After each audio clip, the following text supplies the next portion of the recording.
Univision Chicago. Here are our hosts, Alan Kraszewski and Cheryl Burton. Well, good evening to you and welcome to the People's Forum. This is a one-hour conversation with the candidates for Chicago mayor. We are fewer than 2 weeks away from Chicago voters choosing a new leader. I'm Alan Kraszewski. And I'm Cheryl Burton. Thank you for joining us, everybody. The two remaining candidates for Chicago mayor are former federal prosecutor and former Chicago Police Board President Lori Lightfoot and current Cook County Board President Toni Preckwinkle. This debate is produced by ABC7 in partnership with the League of Women Voters of Chicago and Univision Chicago. And joining us this evening are members of community groups. They're from all across Chicago, and some of them will be asking questions this evening as well. Also asking questions tonight, ABC7 political reporter Craig Wall and Univision Chicago anchor Erica Maldonado. And you can also join in on the conversation. Just use the hashtag ABC7Forum. We hope that you'll do that. Now, we do have some ground rules for tonight. The candidates will each have 1 minute to answer each question. The candidate who answers first will then get a chance for a 30-second rebuttal. Now, each candidate will also have the opportunity to ask a question of their opponent and then have the opportunity for a rebuttal. The candidates will also get 1 minute each for a closing statement. So those are the rules. The first question tonight goes to Lori Lightfoot and will come from our Craig Wall. Ms. Lightfoot, this runoff took shape early on as change versus experience, but with corruption investigations and significant problems awaiting the next mayor, doesn't this city need both? Well, I actually think it's change versus the status quo. We have the opportunity in this election to really speak our values in a way that we haven't had maybe in a lifetime. This is the first competitive election that the city has had since 1986. And I think what my election on February 26th really ignited in people is not just the desire for change, but I think people see that the possibility is within reach. That's certainly what I've been hearing from people all across the city, and I'm excited to talk about the things that we can do to transform our city, transform our neighborhoods, address our violence, our neighborhood schools, and to make sure that we are providing real hope and opportunity all over the city, and particularly focus on the necessity of uplifting the quality of life in our neighborhoods. So for me, it's fundamentally about change versus the status quo. Thank you, Ms. Lightfoot.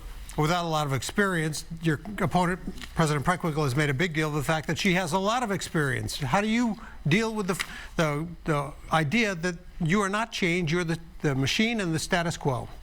Well, you know, my whole career has been about change. And change is action and results, not simply words. I spent 19 years as alderman of the 4th Ward serving Southside communities and transforming them. We worked with community residents to improve our public schools. We worked with community residents and developers to revitalize and rebuild neighborhoods. And we worked with police commanders, officers on the street, and community residents to improve public safety in the communities that I served. That was transformative. I've also worked to improve the institutions that I'm responsible for as county board president, bringing access to health care and improving the quality of health care for our residents through the Cook County Health and Hospital System, and bringing criminal justice reform to our public safety arena. It's difficult to do this work. Change is difficult, and I've spent my public life bringing change to the communities that I served and the institutions for which I'm responsible. Thank you, President Preckwinkle. Ms. Lightfoot, you have the rebuttal. Well, President Preckwinkle says that change is difficult. It's not difficult if you have resolve, and it's not difficult if you're not part of the broken and corrupt political machine. We have an opportunity to break from that past and bring real, meaningful change, not just rhetoric, but real transformative, open government that's actually accountable to the people. We can do this if we're resolved and if we are resolute in the desire to break from the past and move forward with a new, positive vision for our future. Thank you very much. President Preckwinkle, you get the first chance now to answer this next question, and it's coming from Erica Maldonado. Yes, Mrs. Preckwinkle and Mrs. Lightfoot, I will request from you to be concrete and purposeful in your answering this question. What are you going to do to continue the stream of companies and businesses in downtown Chicago that brings a so important revenue to the city, but also what are you going to do to guarantee that a good part of that money is invested to improve the quality of life of residents that live in neighborhoods that most needed it in the south side and the west side of Chicago? You know, Chicago is a great city, and downtown is an economic engine, not just for our city, but for our region and for our state. And so we clearly need to focus on downtown development. But we have to balance that development with concern about our neighborhoods.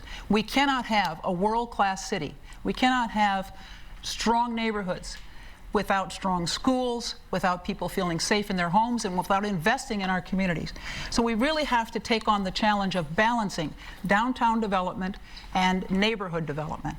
And this is the work I've done in my life, frankly, trying to build up communities and working with community residents and in school personnel to improve our quality of our public schools, working with the development community, the housing authority, and community residents to build up our neighborhoods, revitalize our neighborhoods, and working with police commanders and local officers and community residents to improve public safety in our neighborhoods. This is difficult work. It's work that I've done my entire life. Thank you, President. Ms. Lightfoot. So the premise of your question is an either-or choice. It's not. It has to be both. We have to continue the growth in our downtown area because the downtown is really the economic engine, not only of Chicago, but in the entire region and the state. We set records for tourism. We need to keep that record flowing. But we also need to be mindful of the fact that we cannot continue to have our neighborhoods that are starving. We need to build up small business activity in our neighborhoods. We obviously need to make sure that we are addressing the violence that is raging out of control. We need to deal with the fact that we have too many people who don't have hope, don't have jobs, and don't have a connectivity to the legitimate economy. We cannot continue to tolerate the fact that in many of our neighborhoods, the illegal drug trade is the largest employer. So we have specific plans to address that, but it begins with focusing in the neighborhoods in particular on small business growth. Thank you, Ms. Lightfoot. President Preckwinkle, you have the rebuttal. You know, I think it's important that if we're going to stem the loss of population in our city, that we make it clear to our residents that we're fighting for them. And I've been a proponent of a $15 an hour minimum wage, and I'm the only candidate in this race that has a plan to implement it by 2021. I've been a big proponent of supporting our small and medium-sized businesses in our neighborhoods through both a microloan process and outright grants so that people can start and sustain and build their businesses. You know, we have to support our small and medium-sized businesses in our neighborhoods if we're going to have strong communities. All right, thank you, President Preckwinkle. We're going to start taking questions now from community leaders. Joining me now is Vanessa Perry-DeRee from the Metropolitan Peace Academy. What is your question tonight for the candidates? So good evening, candidates Preckwinkle and Lightfoot. So we have a two-part question from the Metropolitan Family Services Peace Academy, and it begins, in a tale of two cities, our youngest Chicago residents are plagued with daily traumatic experiences, including but not limited to neighborhood shootings, inadequate school resources, a dismantled family structure, etc. In an effort to provide a solutions-based and proactive approach to our city's violence, if elected mayor, can we count on you to invest in an Office of Violence Prevention that would be advised by a council of affected Chicagoans? Second part, can we also depend on you to make this a top priority of your administration? Ms. Lightfoot, you have the first question. Well, I would actually go beyond the contours of the office that's just been set up after 7 years of unchecked violence in our city. I think we have to have an office, as I propose in my public safety strategy, that focuses on bringing all the tools of city government to bear to address the issues not only of violence, but the entirety of public safety. We have to have people focus on victims and witnesses. We have to have focus on the returning citizens that are coming back into our communities by the thousands every month into circumstances that were just as dire, if not worse, for them. So this office that I envision was going to have a broad portfolio, all focused on using every lever of city government to focus on the entirety of public safety as we must. Thank you. President and yes, of course, excuse me. You have my commitment. Thank you. Thank you very much. President Preckwinkle. You know, the violence issue hits home to me personally. Early in my teaching career, I lost a student to a drive-by shooting, and I know how devastating that was for her fellow students and for the faculty and staff, as well as all of her neighbors and family members. It's really important to understand that everyone should feel safe in their homes and in their communities. And the only way we can address the challenge from a police perspective is to have strong police-community collaboration, and that means we need to invest in community policing. I know how effective that is because when I was alderman, my staff and I went to beat meetings where there was cooperation between police and community in addressing the challenges on each beat. But we can't focus solely on the police. We have to work with the community-based organizations that do the difficult work of violence prevention, anti-recidivism, and restorative justice, as well as the community organizations that serve our returning citizens. So, of course, I would support an Office of Violence Prevention. This is the first time we've had one in the city of Chicago. We needed to institute it long ago, and we need to invest in it. In New York and Los Angeles, they've had this kind of office for a decade. Thank you, President. Ms. Lightfoot. Yes, I just want to underscore the urgency of the question that you ask. In the last 7 years, we've had over 23,000 people shot in the city. And that number sadly grows day by day. And with what we're experiencing with this epidemic of violence is a public health crisis. And what we also need to be focused on are what are the root causes of the violence. We've had almost a primarily law enforcement first and only strategy, which is just not working. So we need to make sure that we are looking at building economic hope and opportunity in our neighborhoods, and that's one of the things that this office should be focusing on to make sure that we are, again, using all the tools of city government, leveraging business and philanthropy so that we can really add power and resonance to the issue of fighting violence. Thank you so much, Ms. Lightfoot. We also had an opportunity to go out into the community, and we spoke with a U.S. veteran who wanted to ask the candidates about the homeless situation for veterans. My name is Dave Gussage. I live in Chicago, United States Marine Corps veteran. Question I have for both candidates is the homelessness that we have for the veterans in the city of Chicago is tremendous. And what would you do to improve to get them off the street? Thank you. This veteran who has served the U.S. country is trying to find out what you would do and how you would address the homelessness situation for veterans. President Preckwinkle, you have the first opportunity to respond. Well, first of all, homelessness is a challenge not just for our veteran community, but more broadly across the Chicago community. And let me just say, it's disgraceful that we have allowed this terrible social challenge to just fester. You know, whenever I drive down the Kennedy and the Dan Ryan, I see the tents along the fence, and we should all feel responsibility for that challenge. We have to invest as a city in affordable housing for families. We have to invest in housing, supportive housing for the homeless. And historically, we have not used our own resources. We've only taken the money that comes from the federal government for housing purposes, and we haven't invested our own dollars in it. We need to do that. We also need, as the Chicago Coalition for the Homeless has proposed, a real estate transfer tax on properties of more than $1 million, with the resources going specifically to fund housing for the homeless. This is a real challenge, and it's driven in part by our inability and unwillingness to deal with some of the mental health crises that we face. Thank you, President. Ms. Lightfoot. Well, look, the question that the gentleman poses, I think, is the right question. What's happening with our veterans who have gone and risked their lives for us is frankly shameful. But it is a larger issue, as President Preckwinkle has indicated. That's why we have to think expansively about it. It's not just about the people that are on the street. Clearly that's an issue, and there's lots of different reasons as to why people are on the street, but it also involves people who are suffering housing instability, where they may not be on the street every night, but they don't have a permanent place to place their head every single night. So that's a challenge as well. That is precisely why, in listening to a lot of people that are involved in this work, we have proposed a graduated real estate transfer tax that will give relief for people whose homes are valued at $500,000 or less, but will increase that amount going up. We believe that we can generate $60 to $80 million every single year to focus on homelessness, focus on the root causes of the homelessness, and obviously help propel the growth of affordable housing options as well. Thank you, Ms. Lightfoot. President Preckwinkle. You know, I think part of the challenge of homelessness, at least on the street, is a behavioral health services challenge. You know, I was visited early on in my tenure as county board president by the folks from Thresholds who pointed out that in our jail, a quarter to a third of those who were detained struggled with mental illness. And as we have closed mental hospitals and as we have reduced the access to healthcare, behavioral health services by closing mental health clinics, we've contributed to the homelessness on the street. We've contributed to the fact that people don't have their meds, don't have their therapy, and as a result are in crisis. Thank you, President. Our panelists are now going to ask the next couple of questions. So we're going to start with Erica Maldonado, and Ms. Lightfoot, you'll have the opportunity to answer this question.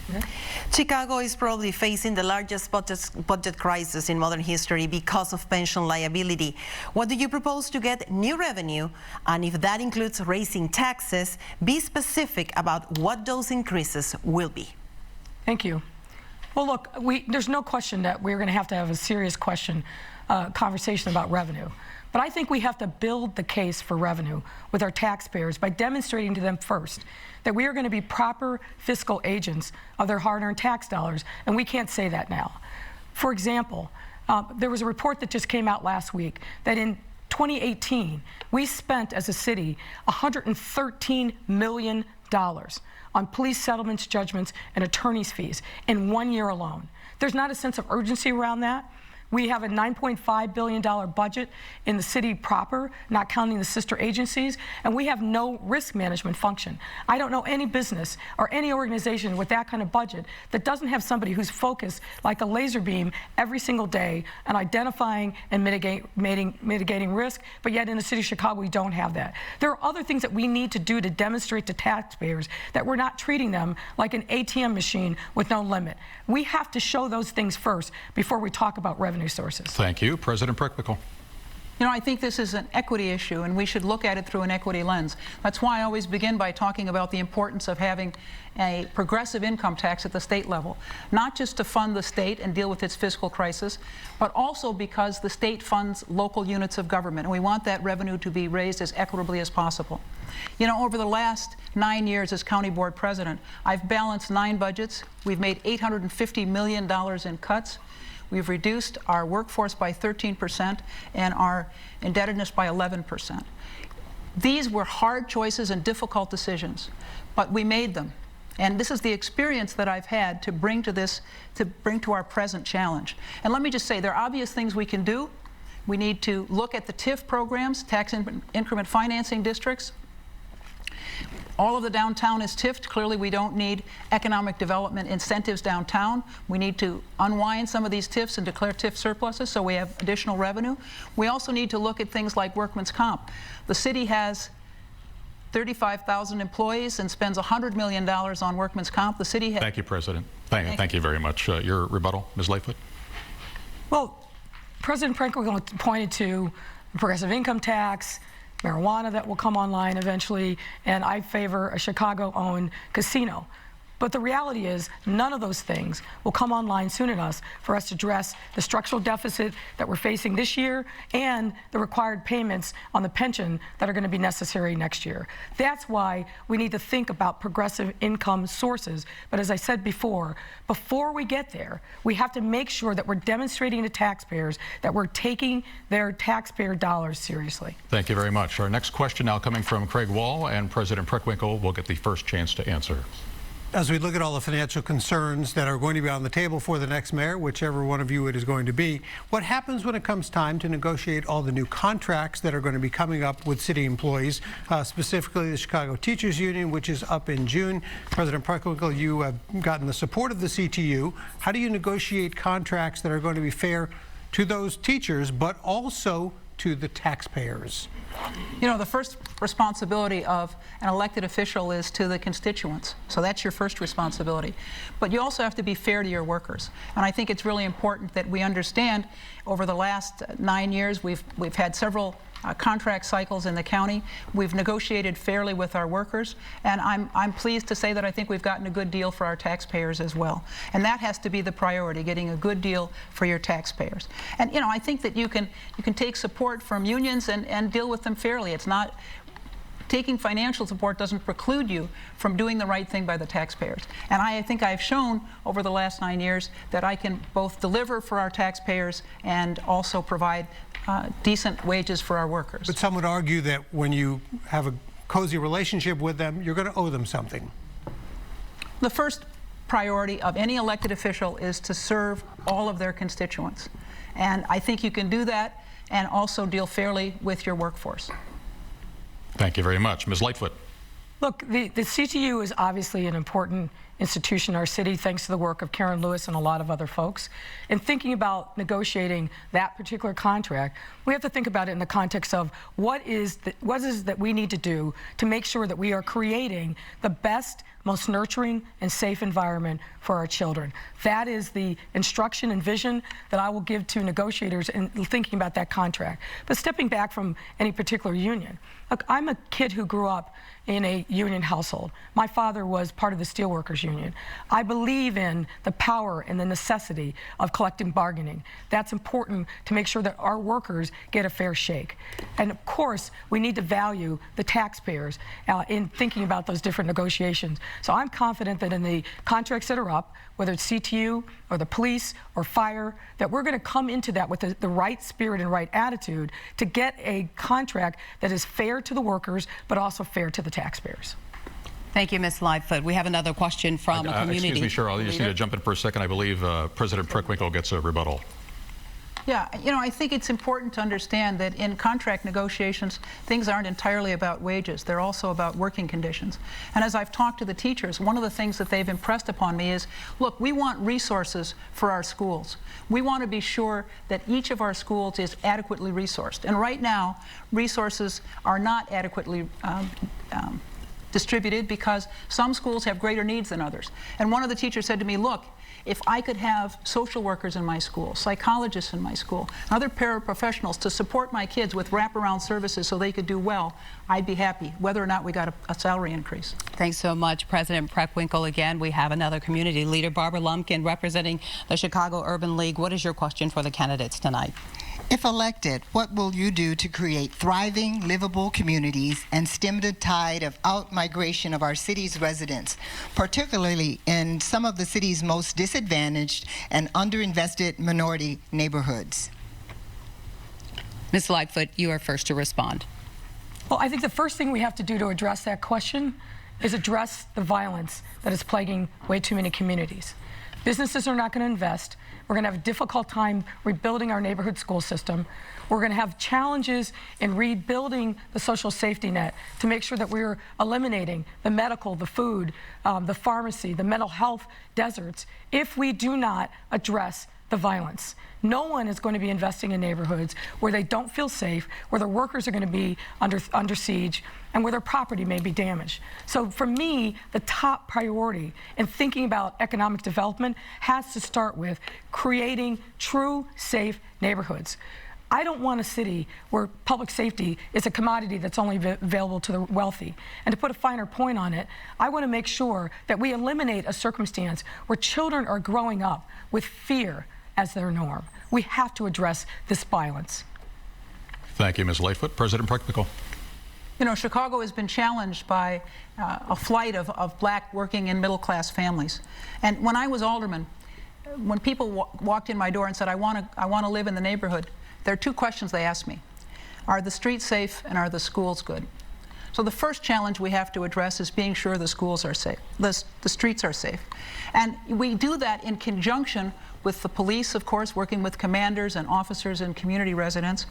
But we also do that in conjunction with working with community organizations whose mission has been anti-violence, anti-recidivism, restorative justice work. We have to be sure that we support those organizations, as well as those who work with returning citizens. And we have to have good schools. We have to invest in neighborhood schools. And right now you can predict the quality of a school mostly by zip code. High-performing schools in wealthier districts, wealthier parts of our city, and under-resourced schools in the rest of our city. So we've really got to focus on investing in our schools. Thank you very much, President. Ms. Lightfoot. Well, I think once we get a handle on the violence, I think the other opportunities are going to be there. Even in the most crime-plagued neighborhoods, we know that there are good things that are happening because the residents care, because they're investing their time and resources. So the first thing that we need to do is go into those communities and listen and look at the opportunities, the resources that are there, and then we must identify the ways in which the city can add its own capital to advance the initiatives that are already going forward, bring in businesses, and do other things that we know we need to do to enhance the quality of life in those neighborhoods. Thank you, Ms. Lightfoot. We have another question from a senior at Shy Arts Academy, Jordan Davis. She's also a member of the MICVA Challenge. That is an organization that develops young people into civic leaders. What is your question tonight for the candidates? Okay. If elected, what skills do you have to restore Chicago's national reputation? Great question. Our first response is from President Preckwinkle. Well, you know, I think Chicago is a beautiful city with a great future, but we have to focus on growth and opportunity if we're going to survive and thrive. Growth, not just downtown, but also in our neighborhoods, and opportunity. Everybody who lives in the city of Chicago has to believe that there's opportunity for themselves and for their children. And that's why I focus on balanced development, on investing in our neighborhoods, as well as investing in downtown. It's why I talk about the importance of having strong neighborhood public schools, about investing in communities. And by the way, the investments that we made in the communities that I served, and we worked so hard with community residents and developers to do that, had an impact on the violence. As we were able to build up communities, there was less violence. And we also need to invest, of course, in collaborations with our police and community-based organizations and other actors to be sure that we address the challenges that violence presents in so many of our communities. Thank you, President. Ms. Lightfoot? I thank you for your question, and I think it's a great one. But I think where we need to start is here at home. Now, I'm going to be a great cheerleader for the city of Chicago everywhere that I go, but I want to make sure that we restore the reputation of our city so that young people like you, if you're going off to college, in 4 years' time, want to come back to the city because we've dealt with the violence, because we've built a network of great neighborhood schools, because we have created affordable housing options so that you can come here and live, and because they're great jobs for you to build a life on. I think that that's got to be the first priority, is to make sure that we stem the tide of people leaving our city. And there's no greater cheerleaders than people who love this city and people who are willing to invest their time, their talent here. If we do that, then we're going to be able to take that message globally and nationally and say, Chicago is in a renaissance. Come join us. Thank you, Ms. Lightfoot. President? You know, I think it's really important that the mayor be an ambassador for the city and promoting the city, promoting its neighborhoods, and promoting it as a place to work and to visit. And let me just say, there's a new economic model. Businesses come to places where there's a good, talented labor pool, and workers come to places where the wages are good, which is why I support a $15 an hour minimum wage to support our working families, and why I believe that fighting for working families strengthens our city and strengthens its reputation nationally. If we're Thank you, President. Excuse me. We're kind of at halftime here, so it's an interesting moment here in our forum, because now it's going to be the candidates' turn to ask the questions of each other. So each candidate gets 20 seconds to ask the other candidate a question. They then get a minute to answer the person who asks the question. They get 30 seconds for a rebuttal as well. And Ms. Preckwinkle, you get to ask the first question tonight. Well, you know, change is not simply words, it's action. In the last 9 years, I've balanced budgets every year. We've made $850 million in cuts. You know, balancing a budget is a difficult, challenging process. The city has a huge budget. What's the biggest budget that you've ever managed? It's a complicated, difficult process. How can people believe that you can run this government, let alone change it? Well, I've managed budgets at the police department, at the city's 911 center, and the $2 billion plus budget at the city's procurement department. So I have a wealth of experience, not only as being a senior executive in different departments in the city, but I've also helped in my private practice life, small businesses, middle market businesses, really try to navigate the sometimes difficult world of city government. I've been a senior equity partner at one of the largest international law firms in the country, helping CEOs and C-suite executives in some of their toughest, most difficult circumstances. But what I think is most important is not about our resume. It's about our resolve. It's about our resolve to form a city that is inclusive, that is responsive, and a city government that is open and transparent and is doing everything it can to move people forward. That's what people want to know about. What is our plan for the future? Resumes are fine, but what we need to talk about is the plan for the future. Thank you very much, President. You have 30 seconds to respond to that. You know, I think it's really important that we focus on our neighborhoods and on our communities, and that we understand that if we don't invest in our neighborhoods, we're not going to be able to have a world-class city. That's what we really need to focus on, our communities and community development. And I think that's the critical challenge that is faced. And let me just say, I've worked hard to change communities. I have a history of being a change agent, and I think that's critical. It's not just about words, it's about actions. Thank you, President. Now we'll turn this around, and Ms. Lightfoot, it's your turn to ask the question. President Preckwinkle. Sure. Well, I'm going to take the question in a little bit different direction. All of you know that one way or the other, we're going to have an African-American woman who is the mayor of the city for the very first time. And President Preckwinkle, I want to give you the opportunity to talk about what that historic event means to you. You know, I think it's true that this is an historic time, but it's also true that we followed very different paths to get where we are. I've spent my life in public service. I was a teacher. I worked for not-for-profit organizations. I was the alderman of the 4th Ward and president of the Cook County Board of Commissioners. And in each of those jobs, I worked to bring change, to actualize change, to transform the institutions that I represented in the communities that I represented. And let me just say, that's hard work. Resolve isn't good enough. It takes patience and courage to do this work. And let me just say, while I was transforming our healthcare system, increasing access, and improving the quality of care, my opponent was working for a law firm that defends tobacco companies and polluters. While I was working to change our criminal justice system and make it more fair, Thank you very much. Thank you, President. Ms. Lightfoot, you get the chance to respond now. 30 seconds. Well, I will actually answer the question. What I think this means is that we have the opportunity to really speak our values. I hope that this campaign and the fact that one of us as African-American woman is going to be the next mayor of the city, it really gives hope to young girls that are out there and young men that are out there to know what my parents taught me, that anything is possible if you actually have the opportunity and take advantage of it and use it as a ladder up. That's what I hope this election means. Thank you, Ms. Lightfoot. Now we're going to ask another question from a community leader.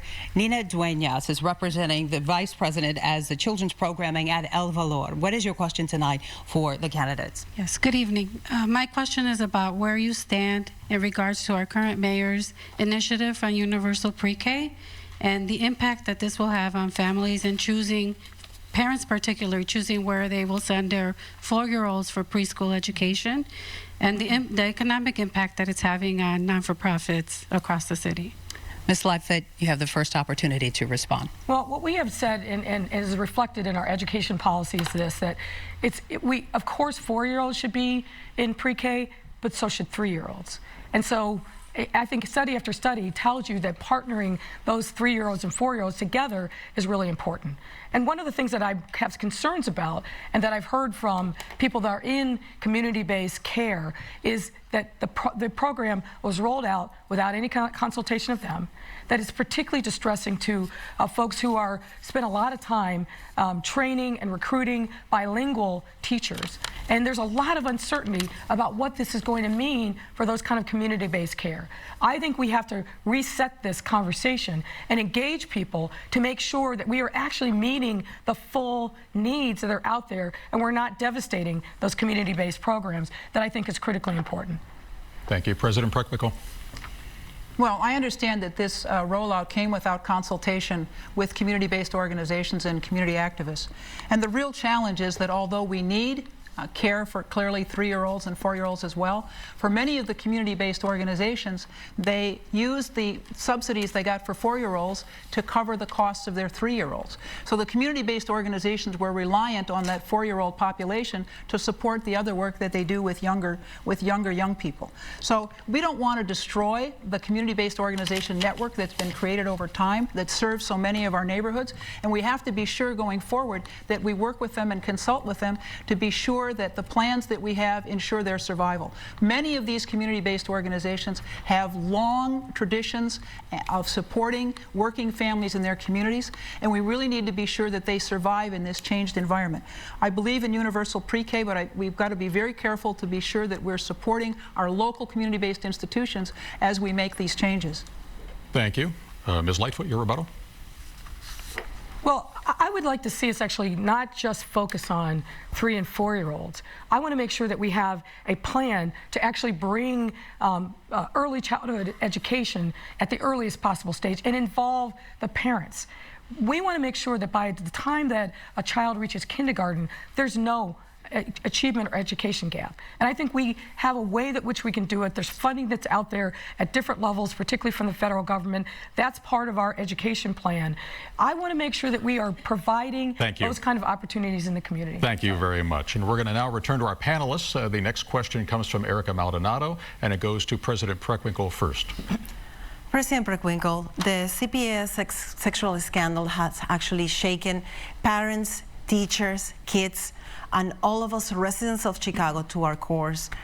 Despite the measurements that were taking place, the Office of the Inspector General recently says that it has over 900 new reports of sexual misconduct involving students. What are you going to do to change the culture of mismanagement in CPS and put the safety of the children first? The physical safety of our young people has to be the highest priority in our public schools. Schools in most neighborhoods are safe spaces, and we need to be sure that young people are protected and supported in those safe spaces. And we can have no tolerance for physical or sexual abuse of students in school by either other students or by adults. And this has to be a priority of the school administration. It has to be a priority. Safety within the school has to be a priority.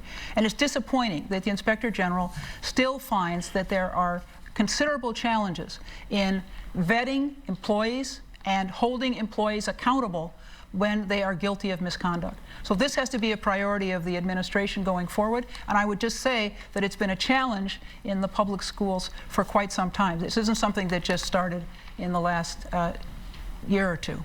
Yeah, but exactly, specifically, what are you going to do to address this issue? What are the measures that you're going to take so this cannot happen again? Well, I think it has to be a priority for the leadership of our public schools to be sure that young people are safe in their schools and to charge each principal with that responsibility. Each principal has responsibility for their school as an institution, and they have to be responsible for making the young people safe in the school. That means we have to take specific actions when these incidents occur and take people out of the schools immediately. Thank you very much. And Ms. Lightfoot, it's your chance, please. We have to make sure that our young people in schools are safe. Parents deserve that.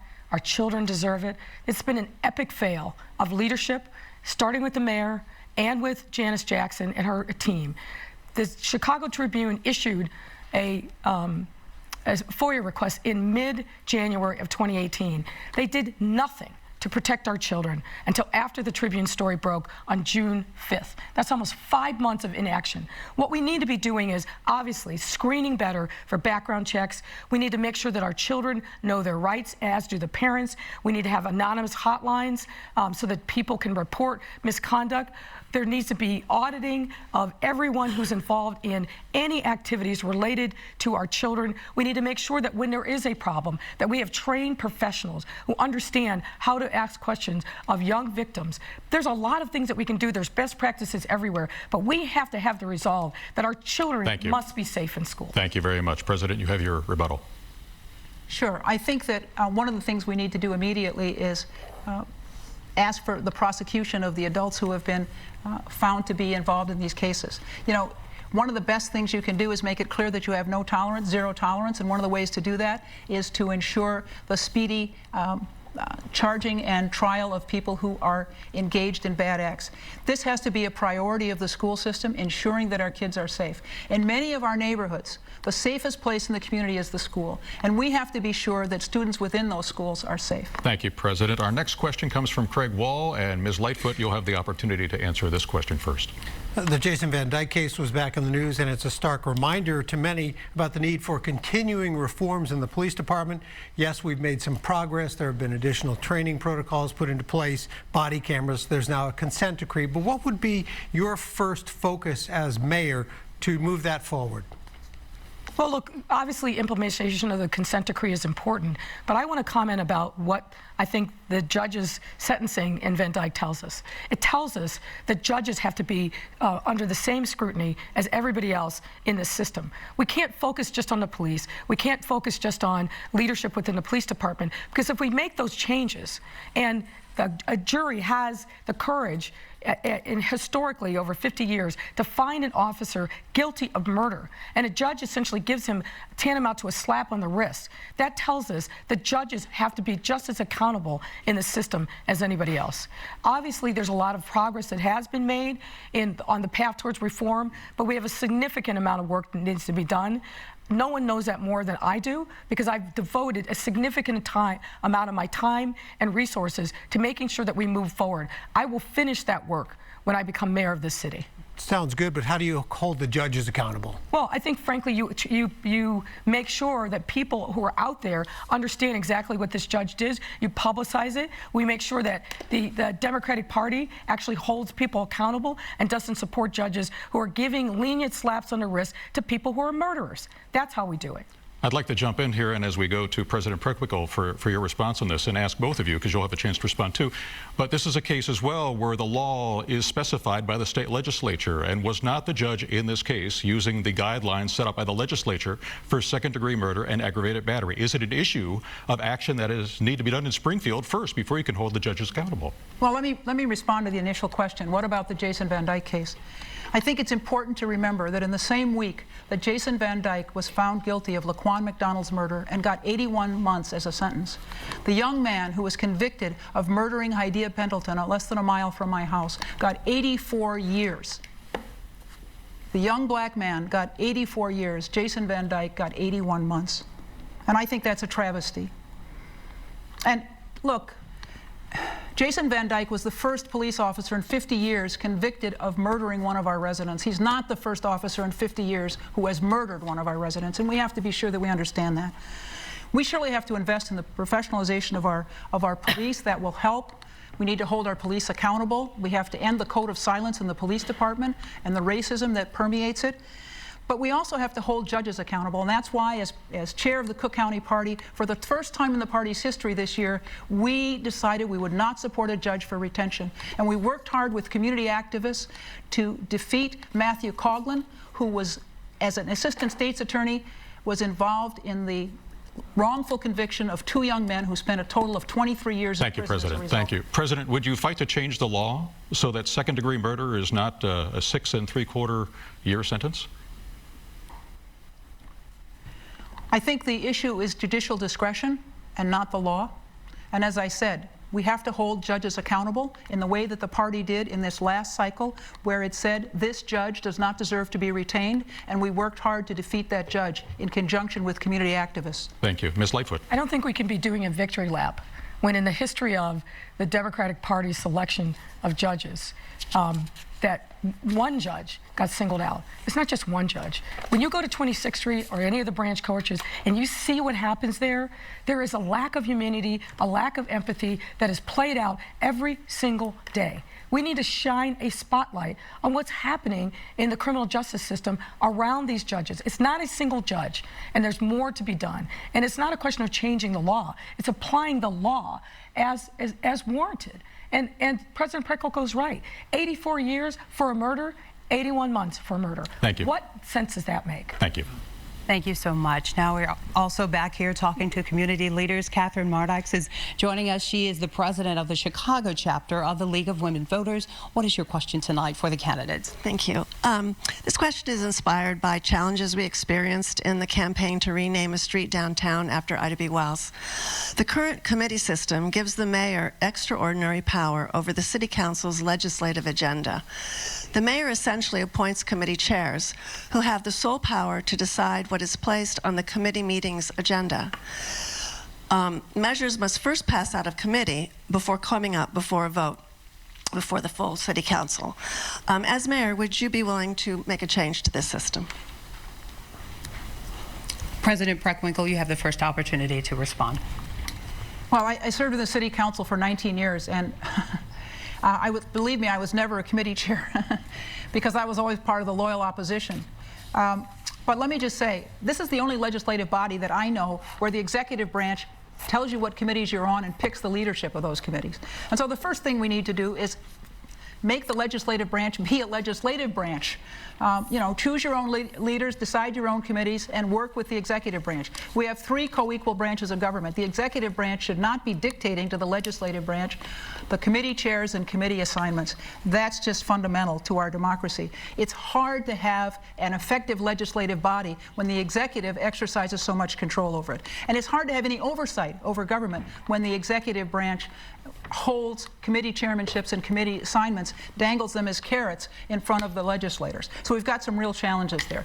I think the process is not the question. I think it's appropriate to send matters to committee to have them heard and have them come back and report it out. Thank you, President. Thank you very much. Ms. Lightfoot.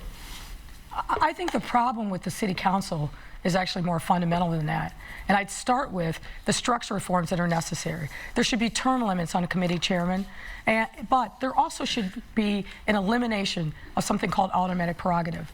It inhibits virtually everything that we do regarding government, regarding business, and this is one area that I think we fundamentally differ from each other.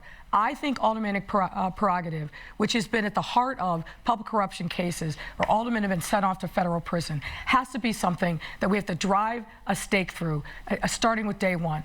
I do not believe when we have citywide crises like affordable housing, like what happened with Lincoln Yards, like what happened with the so-called cop academy, where alderman, a single alderman, is given total deference and total unilateral control over everything that happens in his or her ward. That's a problem. And that's why we have to get rid of it. And that's where President Preckwinkle and I differ fundamentally.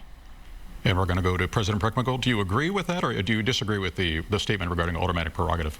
First, let me say the most important thing is that the mayor has a vision for the city and tries to bring together the legislative branch to move that vision forward. It has to be a collaboration. You don't go in there and say, this is the way things are going to work, and think that you can govern by fiat.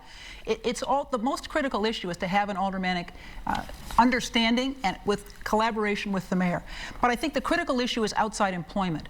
You know, we can't have our citywide elected officials and our aldermen with outside employment, because then you don't know whether or not the person is serving their constituents or their clients. That's the critical issue. Thank you, President. We're going to go back outside and talk to a student at DePaul University who has a question for both our candidates tonight. Take a look.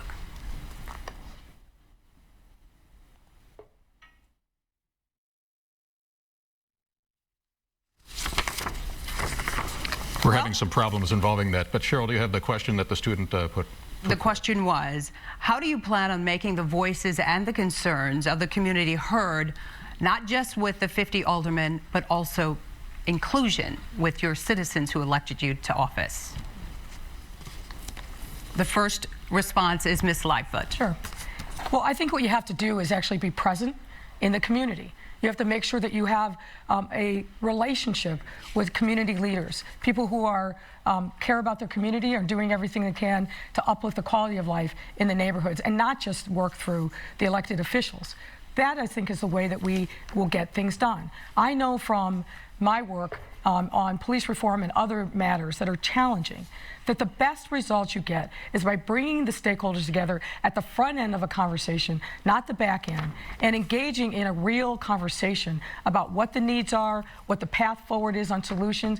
Because if people feel like they are heard, then whatever the resolution is actually going to have legitimacy in a way that having a top-down process that forces solutions on people does not. So to me, you got to start with listening, engaging, and then working together towards real concrete solutions. Thank you, President Preckwinkle. You know, I think it's really important that the leader of the city be present in as many communities as possible, as often as possible. But this isn't just about geography. It's also about substantive areas. It's about the concerns of vets. It's about the concerns of small business people. It's about the concerns of educators and advocates for quality education for all of our young people. It's about reaching out to all of the constituencies and all of the tribes in our city and making them know that they're heard and that their concerns are heard by the mayor's office and will be acted on. And you know, I think it's important for people to understand that you may not be able to do everything they want, but that you're willing to try to work with them to achieve mutual goals. And that's really the challenge of elected officials. It's the challenge that I have tried to deal with in my public life, both at the aldermanic level and at the Cook County Board President's level. It's really important. It's a really important function of our government. Thank you, President. Ms. Lightfoot, your response. Well, I go back to what I said before, which is we've had so many tough issues over the last 7 years in this community, from school closings to affordable housing issues, to violence. And what I've heard from people all over is they don't feel like they're heard and respected.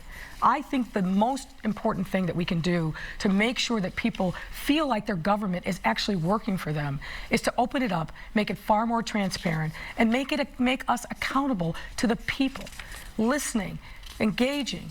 That is the way that we're going to be able to move people forward and to have confidence in the institutions of government. Thank you, Ms. Lightfoot. Our next question comes from Sajuda Noorani, a board member of the Asian American Coalition of Chicago. What is your question tonight for the candidates? Well, first of all, I would like to congratulate for you to come on the runoff out of dozen over people, and also wanted to congratulate for will be becoming our first African American mayor. That's a history in the city of Chicago. My question is, how will you ensure the third largest city in the nation has diverse representation?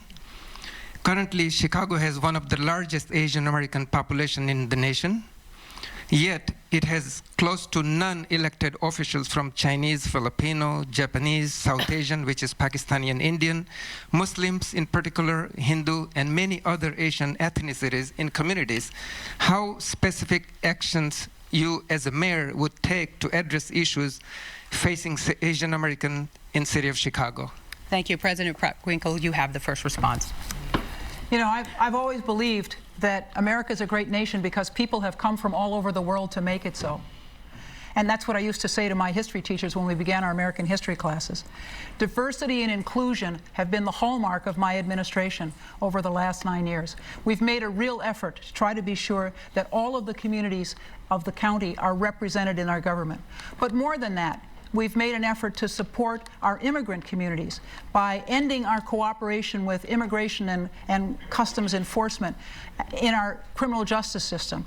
We've worked hard in our healthcare system to provide healthcare to all of the people who come to our doors, and in particular in our health and hospital systems county care program to provide access and quality care to 320,000 people. In our criminal justice system, we've taken those accused of nonviolent crimes who previously spent time in the jail. We've taken them and allowed them to be out in the community and not penalized them for being poor because they couldn't afford cash bonds. Thank you, President. Ms. Lightfoot.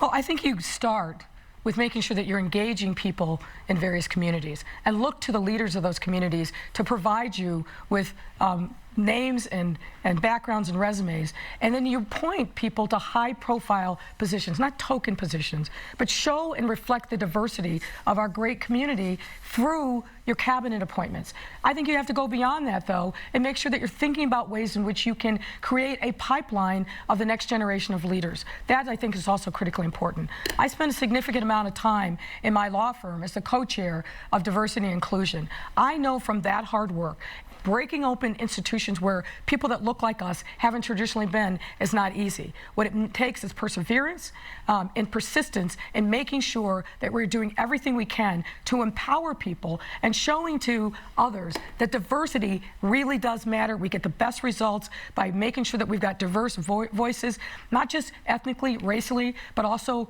we make sure that we create opportunities for the people in the disabled community. Thank you very much, Ms. Preckwinkle. Your response, please. You know, we have 6 bureau chiefs. 3 of them are women. 2 of them actually are Asian American.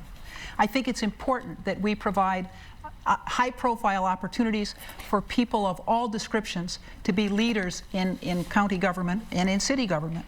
And let me just say, you know, it's very, very important that young people understand that it's possible for them to be leaders in government. You can't be what you can't see.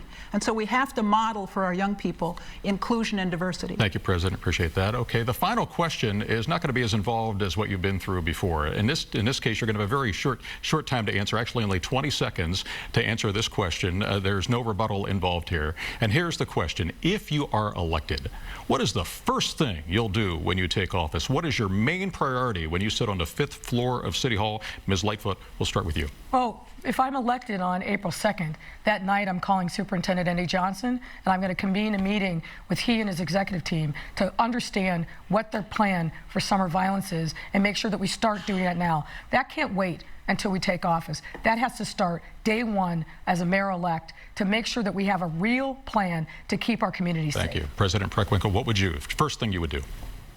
I agree that the violence is the biggest challenge that we face. But this is a challenge that the police can't address alone. We have to bring to the table community-based organizations that do the difficult work of violence prevention, anti-recidivism, and restorative justice in our communities. We have to bring community leaders together. This cannot be seen as a challenge only for the police. Thank you. Thank you very much. And now finally, we do have a time here for a 1-minute closing statement from each candidate. We will begin with Ms. Lightfoot. Well, first of all, I want to thank you all for being here tonight, and thank you to those who are watching on television. This is one of the most important elections of our time, and I think it's critically important that we use this opportunity to speak our values. It is truly a choice between the status quo or change.